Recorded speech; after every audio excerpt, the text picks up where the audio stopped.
Buenos días, hermanos, hermanas, que el Señor les bendiga. Qué gran bendición poder estar en la casa del Señor para hablar sobre su palabra esta mañana. Y esta mañana mi intención es tratar un tema muy contemporáneo, diría, y vamos a hablar un poco sobre los males que padece la humanidad, algunos males que son comunes a toda la humanidad: depresión, culpa, frustración. Hay tantas cosas que nos hacen daño en esta vida, ¿verdad? Y cómo poder tratarlas, cómo poder lidiar con las crisis que nos provocan. Vamos a hablar hoy sobre crisis personales. Muy oportuno porque estamos en medio de una pandemia que produce crisis personales, ¿verdad? No sabemos muchas veces qué hacer. Y una de las cosas que a mí me ha ayudado muchísimo en la vida es ver lo que han hecho otras personas y aprender de ellos. Cuando era niño me hice el propósito de que aquel refrán de que nadie aprende por cabeza ajena no fuera parte de mi vida, sino que yo pensé, voy a ver dónde se equivocan los demás y de ahí para adelante yo voy a trabajar diferente. Recuerdo que tenía 7 años y lavaba carros cerca de la embajada americana. Iba por las casas y le preguntaba a la gente, oiga señor, ¿me deja lavar el carro?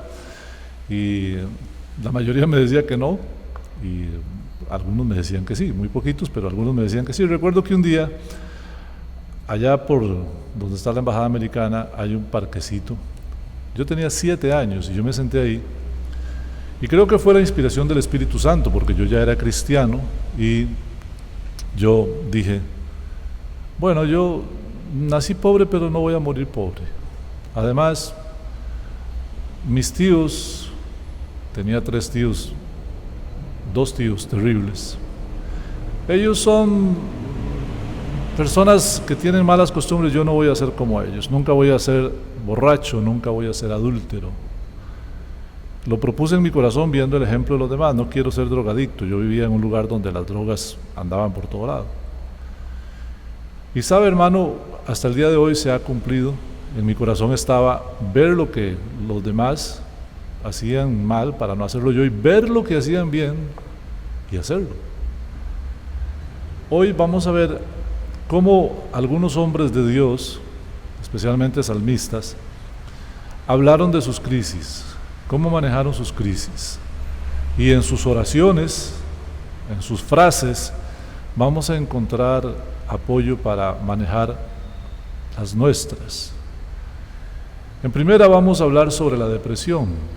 La depresión es un estado en el que caen muchas personas, en el cual se sienten abatidos, se sienten turbados, están tristes, afligidos, están sin muchas veces ánimo de comer o de caminar, o pierden totalmente la perspectiva y la alegría de la vida. Hemos de decir que hay 2 tipos de depresión. Está la depresión bioquímica, que es esta en la que necesitamos medicamentos porque es real, es como padecer diabetes, es como padecer alguna otra enfermedad. Ese tipo de depresión tiene tratamiento médico, claro, también tiene respuesta en el Señor, por supuesto.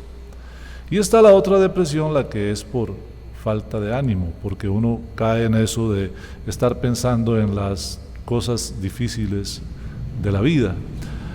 El salmista tenía muchas razones para estar deprimido, pero lo primero que veremos en su salmo y en su expresión es que él lo reconoce. Él reconoce que tiene un problema y sabe cuál es su problema. Entonces él hace algo muy interesante, le habla a su alma.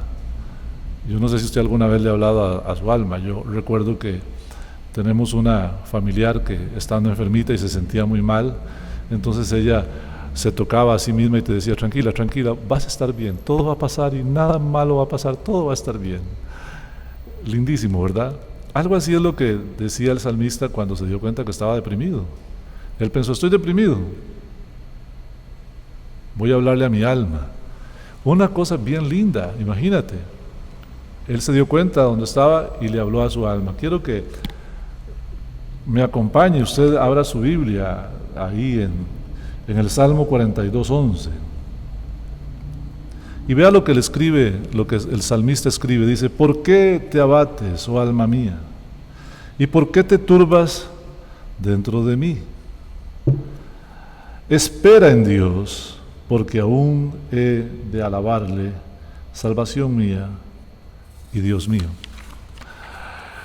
Parte de lo que nos llevará a una solución es comprender el problema. Ahora, los que saben de eso le llaman infoterapia. Pero bueno, nosotros diremos comprender el problema. ¿Cuál es el problema? Él se dio cuenta que su alma estaba abatida. Abatida significa en el suelo, ¿verdad? En el puro suelo. Y además de que estaba en el puro suelo, decía: ¿por qué te turbas? Él estaba turbado. Es cuando uno está asustado. Está asustado.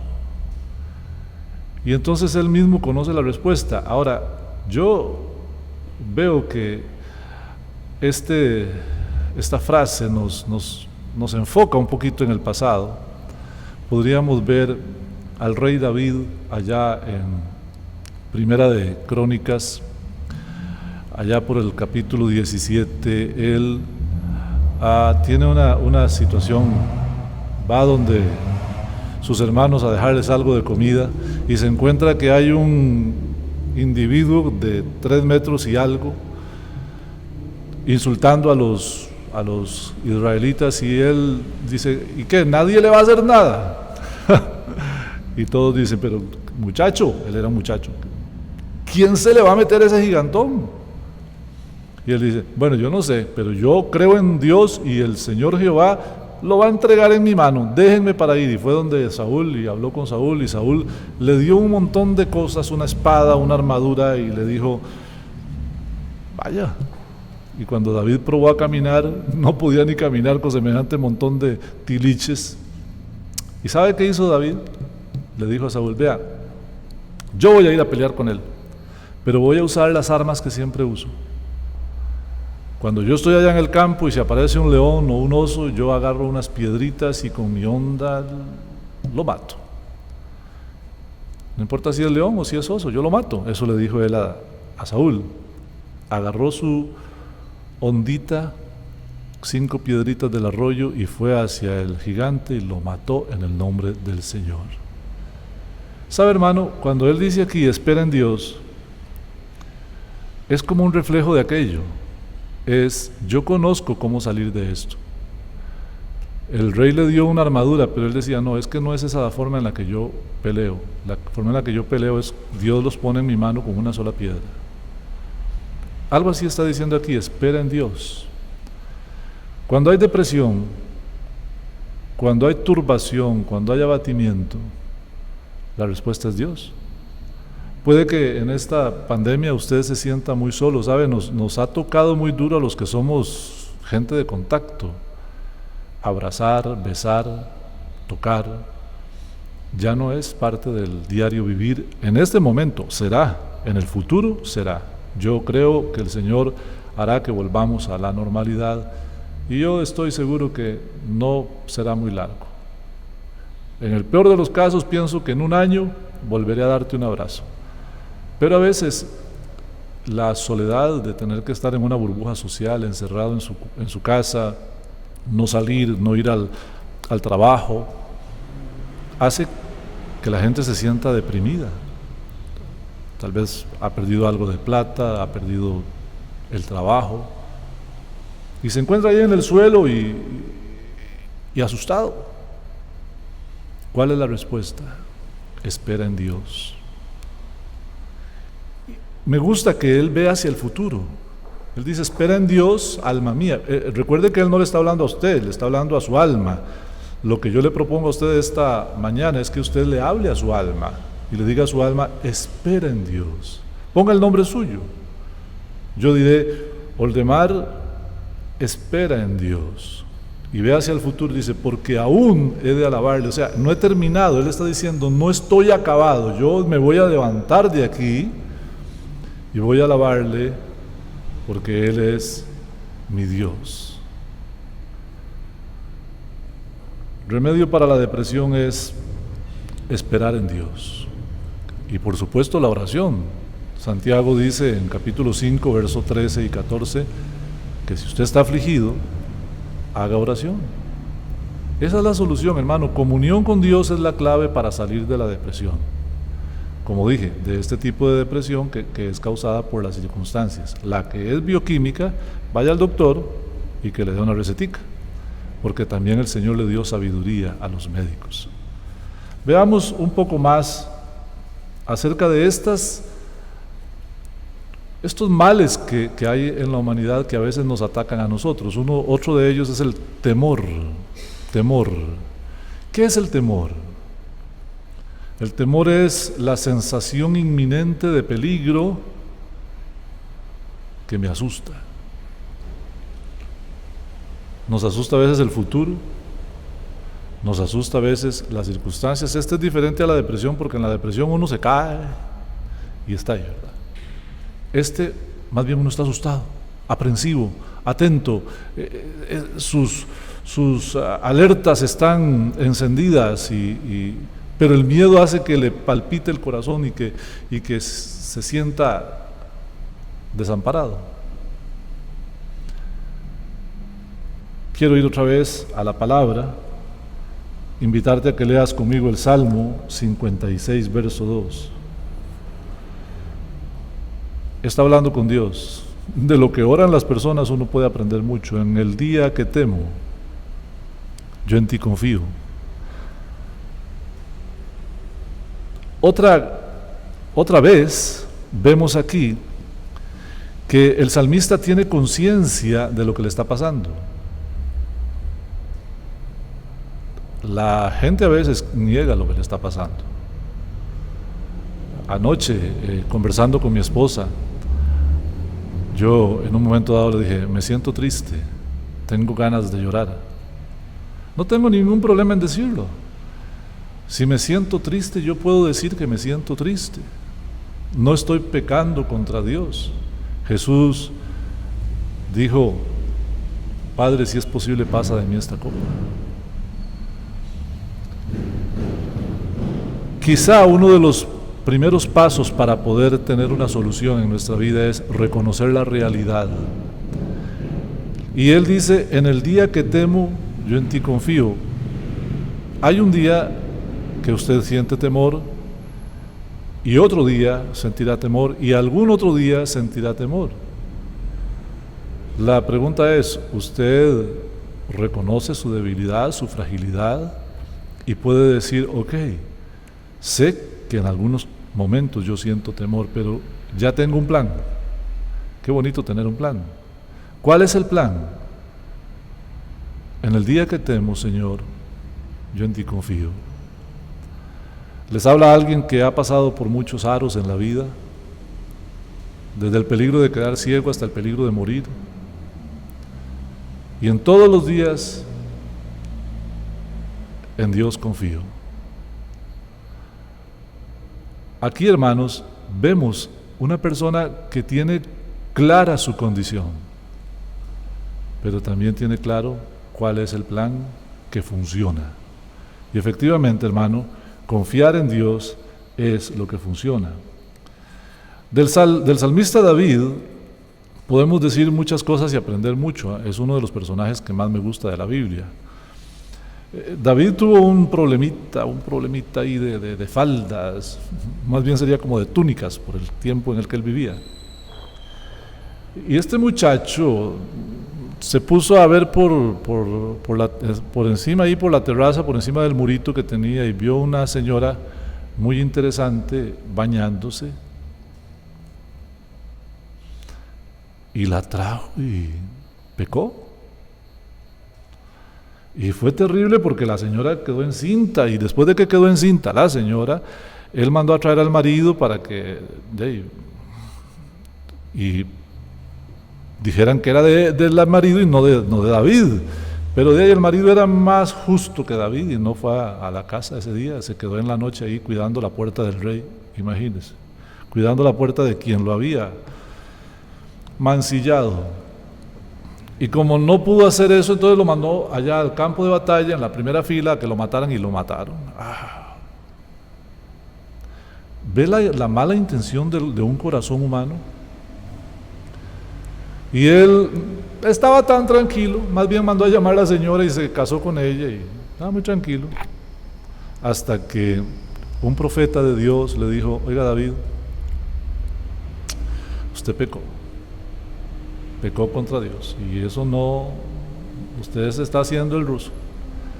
Pero se lo dijo de tal manera que David dijo: he pecado contra Dios. Ahora, de esto tenemos que aprender una cosa. ¿Cuántas veces el Hijo de Dios tiene prácticas en su vida que a Dios no le agrada?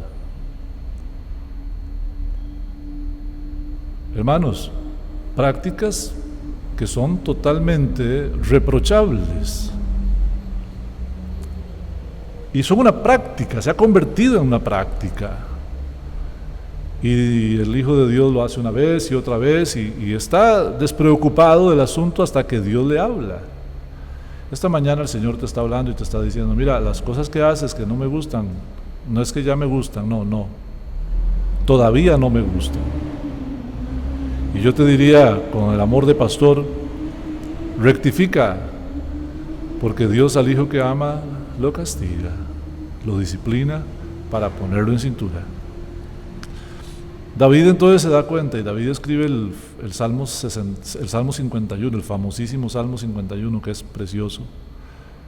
Y aquí habla de cómo él ve las cosas. Y vuelvo con quizá uno de los principios que voy a reiterar varias veces en esta enseñanza, y es: tome conciencia. Si usted está deprimido, no lo niegue, tome conciencia y confíe en Dios. Si usted tiene temor, tome conciencia. Ok, sí, tengo miedo. Recuerdo que antes de la cirugía yo le dije a mi esposa: sí, tengo miedo de morir, no quiero morir. Eso de que la gente dice: no importa, yo me muero. Sí, claro. Estando en el umbral de la muerte no es igual, hermano, no es igual. Claro, si fuera algo sorpresivo. Pero si tienes miedo, confía en Dios. ¿Y qué vas a hacer cuando tomas conciencia de que estás viviendo en pecado? Esta culpa, porque el cristiano padece culpa. ¿Y sabe por qué padece culpa? Porque es culpable de pecar contra Dios. Entonces, primero que necesita es reconocer su pecado y llamarle pecado al pecado, no decirle mis debilidades. Es que es una fragilidad que yo tengo. Fue un traspiés. No fue un traspiés, es un pecado. Al pecado se le llama pecado. Mire a David, después de esa historia que le conté, él escribió: lávame más y más. Estoy en el Salmo 51, verso 2 y 3. Él dice: lávame más y más. No solo lávame, Señor, lávame más y más. Páseme el cepillo por encima, láveme más y más de mi maldad. Y él le llama maldad, no le llama fragilidad o debilidad, no, él le llama maldad. Lávame más y más de mi maldad y límpiame, Señor, de mi pecado. Wow. ¿Lo tenía claro o no lo tenía claro? Claro, estaba totalmente convencido: Señor, y este pecado me contaminó. Y la gente piensa que el pecado no contamina. Sí contamina. Y el pecado que él estaba hablando era un pecado sexual. Y el apóstol Pablo dice: huyan de la fornicación. Cualquier otro pecado queda fuera del cuerpo, pero la fornicación es un pecado que queda en el cuerpo. Fornicación es igual a pornografía, es igual a lascivia, a lujuria. Fornicación es vivir juntado, fornicación es tener prácticas sexuales inapropiadas. Él entendió que su pecado lo había contaminado. Dice, lávame más y más de mi maldad, porque él sabía que era por maldad que lo había hecho. Y no pueden negar que, aunque somos hijos de Dios, todavía luchamos con el hombre carnal, con la naturaleza humana, la naturaleza caída que hay dentro de nosotros. Y David sigue diciendo aquí, porque yo reconozco mis rebeliones y mi pecado está siempre delante de mí. Cuando uno ha nacido de nuevo y peca, uno se siente miserable. Cuando uno es un hijo de Dios y peca, uno se siente miserable. Por eso, si usted peca y no se siente miserable, hoy le invito a que revise su conversión y se vuelva a Cristo y le pida perdón y le entregue su vida. Aquí está una descripción, porque yo reconozco mi pecado. Primer punto, yo reconozco, yo no lo disfrazo, yo no digo no estoy en pecado, yo digo yo reconozco mi pecado, mis rebeliones, y mi pecado está siempre delante de mí. O sea, yo no puedo evitar pensar que le he fallado a Dios. Entonces, ¿cuál es la actitud cuando yo estoy en pecado, cuando tengo culpa? Pedir perdón. Primera de Juan 1:9 dice que si confesamos nuestros pecados, Él es fiel y justo para perdonarnos y limpiarnos de toda maldad. Si estás viviendo en una práctica de pecado, te animo a que pares. Pide perdón, porque el que se arrepiente y se aparta alcanza misericordia. Para. Reconoce que vives en pecado, que estás en pecado, y arrepiéntete. Vendrá la misericordia de Dios, por supuesto. Otro mal que ataca a la humanidad es la angustia. La angustia es como la predecesora de la depresión, ¿verdad? La angustia es como el resultado del temor, como que todo está concatenado, está ahí, todo está ligado. La angustia es esta sensación de peligro inminente, esta que estruja el alma por una tristeza. Hay gente que ha perdido familiares que ama, hay gente que ha perdido trabajo, ha perdido dinero, hay gente que en esta pandemia no sabe qué va a pasar con ellos. La angustia, yo la he vivido, usted la ha vivido. Vuelvo al principio de reconocer. Yo podría decir, no, yo soy pastor, yo oro todos los días. Claro que oro todos los días. Yo leo la Biblia todos los días. Claro que leo la Biblia todos los días. Yo no padezco de angustia nunca. Para ahí. Sí. Yo soy un hombre de fe, pero me he visto en momentos de angustia. Es cuando el alma se aprieta, es cuando hay tristeza, es cuando no hay salida. Eso es angustia. ¿Y cuál debería ser nuestra actitud? Aprendamos de la palabra. Vaya conmigo al Salmo 25 y veamos los versos 15 al 17. Siempre, en todos los casos, va a ser la solución: esperar en Dios, confiar en Dios, hablar con Dios. Esa es la solución, y quiero que lo memorice desde ahora, porque esta será la conclusión del mensaje. Esperar en Dios, confiar en Dios, hablar con Dios. Antes de leer el texto, quiero recordarles a Cristo.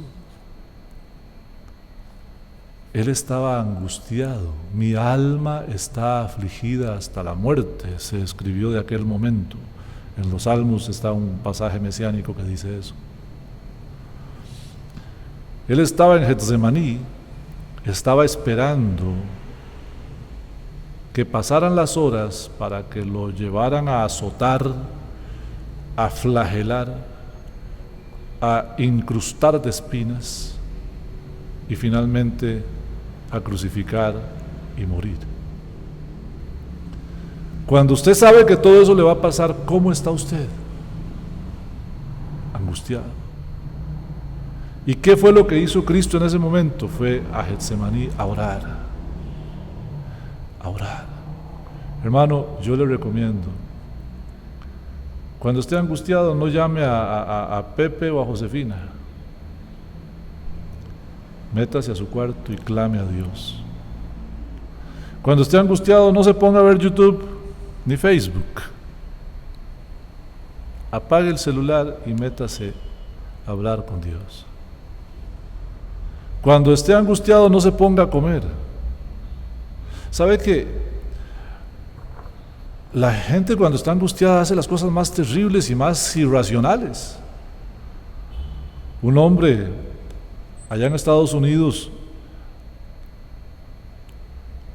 la gente que estaba al lado en el hotel donde él estaba eran delincuentes, y él escuchó que estaban matando a alguien y que posiblemente ellos iban a venir a matarlo a él, y él lo que hizo fue que en un acto de desesperación se mutiló. Y cuando lo encontraron los paramédicos le preguntaron ¿por qué se mutiló? Porque yo no sabía qué hacer. Y lo único que pensé hacer fue, qué absurdo. Igualmente, hermano, cuando usted, angustiado, elige otro camino que no es las rodillas, hace cualquier tontería. Ahí es donde muchos han hecho malos negocios y han perdido casas, dinero. Ahí es donde algunos han hecho tonterías y han perdido trabajos. Ahí es donde muchos han perdido su familia. Cuando estás angustiado, no hagas nada, no tomes decisiones, no te muevas, excepto para caer de rodillas. Ahí está la solución. De rodillas. Salmo 25, 15 al 17. Mírame y ten misericordia de mí, porque estoy solo y afligido. La angustia de mi corazón se ha aumentado. Sácame de mis congojas. Tremendo. Tremendo. Note, tiene plena conciencia de lo que está pasando. Estoy solo y afligido. Pero conoce la solución. ¿Cuál es la solución? Mírame y ten misericordia de mí. Por cierto que no le hace una exigencia a Dios, Señor, tal cosa. No, no. Ten misericordia de mí. Ten misericordia de mí. Además de que sabe dónde está la solución, perdón, que falta me hace la agüita de Nidia, ¿verdad? Además de que sabe dónde está la solución y tiene plena conciencia de lo que le está pasando, sabe pedir. Hermanos, a veces pasa que no sabemos qué pedir. Gracias a Dios tenemos al Espíritu Santo, porque cuando no sabemos qué hemos de pedir como conviene, Él ora por nosotros. Perdón. Pero Él le dice, sácame de mis congojas. Esta mañana he querido llevarlos por un recorrido por algunas de las cosas que le causan crisis a la humanidad, a usted y a mí. La depresión, la culpa, aquí el temor y la angustia. Todo eso lleva a frustraciones. Muchas veces nosotros tenemos la esperanza puesta en personas que nos fallan. ¿Y sabe qué hay que hacer, hermano? Otra vez, clamar a Dios. Y justamente las frustraciones es el último tópico de mi enseñanza esta mañana. Todos padecemos frustraciones. ¿Alguna vez alguien le ha fallado a usted?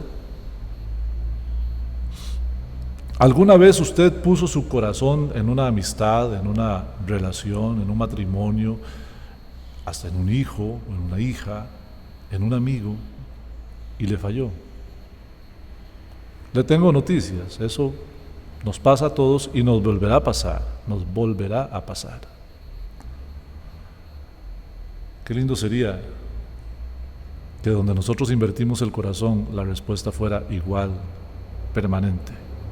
Porque a veces es igual, pero por un tiempito. Otra vez leamos en los Salmos, y esta vez en el capítulo 41 y en los versos 9 y 10. Vea al salmista aquí hablando nuevamente de su asunto. Él dice: aún el hombre de mi paz, en quien yo confiaba, el que comía de mi pan, wow, alzó contra mí el calcañar. ¿Dónde está el calcañar? La parte baja de la pierna, por donde está el tobillo. Aquí lo que está diciendo es: yo tenía un amigo, tan amigo que yo confiaba en él, y comíamos juntos, y me dio una patada. Este pedacito es como mesiánico también. Si ustedes recuerdan, Judas es parecido, ¿verdad? Jesús le dio la bolsa, confiaba en él, la plata. Era el tesorero, Judas era el tesorero. Que por cierto es una gran ofensa decirle Judas a los tesoreros de la iglesia, son hermanos preciosos de Dios. Nunca le diga así a un hermano que es tesorero. Gracias a Dios por Giovanito, que es el tesorero de nosotros, y por la comisión de finanzas. Pero volviendo al tema, Jesús confió en él, le dio la bolsa, le dio la plata, y cuando dijo quién era el que lo iba a traicionar, dijo: el que mete su mano conmigo en el plato para comer pan, porque estaban en la Pascua, entonces estaban partiendo el pan. Este es un pasaje mesiánico. Pero también a usted le ha pasado, y a mí, alguien en quien yo confiaba plenamente, le confié mi plata, comíamos juntos, y me dio una patada. Entonces, ¿dónde está la solución? Donde siempre ha estado. Y nunca va a estar en otro lugar, hermano. Es que algunos quieren encontrar petróleo espiritual y se ponen a excavar donde no hay. La solución es una: Dios. Nada más. Por eso insistimos tanto en que hay que tener comunión con Dios, que hay que tener una estrecha relación con Dios, una íntima relación con Dios a través de la oración, su palabra y la iglesia. El salmista lo sabe. Él tiene nuevamente claridad de lo que está viviendo y claridad de dónde está la situación, porque entonces en el verso 10 del Salmo 41 dice: mas tú, Jehová, una vez más, ten misericordia de mí. Señor, ten misericordia de mí y hazme levantar.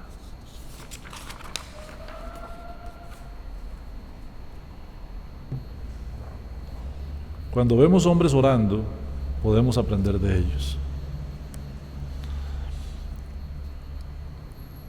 Hemos visto aquí cómo hombres oran a Dios, porque en medio de la depresión, en medio del temor, en medio de la angustia, en medio de la culpa y en medio de las frustraciones, la única solución son las rodillas y un corazón lleno de fe. No sé cuál será tu situación ahora, conozco las mías. Conozco las que vivimos Tita y yo en medio de la pandemia. ¿Cuáles son las suyas? Pero yo tengo una palabra de esperanza para usted. La respuesta es: confíe en Dios. La respuesta es: hable con Dios. La respuesta es: conociendo su situación, no la niegue, use sus rodillas. Y verá cómo la solución viene. Dice la Escritura: claman los justos y Jehová los oye y los libra de todas sus angustias. Clama a mí y yo te responderé. Te voy a enseñar cosas grandes y ocultas que tú no conoces. Hermanos, si yo les contara los testimonios de esta pandemia, los contaré cuando pase la pandemia. De las formas en que Dios nos sorprende, que a veces uno espera la solución por aquí y no viene ni por aquí, viene por allá. Y a veces no tienes ni idea de cómo Dios hace las cosas, pero las hace. Al cristiano le pueden pasar todo tipo de cosas sobrenaturales si confía en Dios. Que tengas una linda mañana, que tu semana sea muy linda.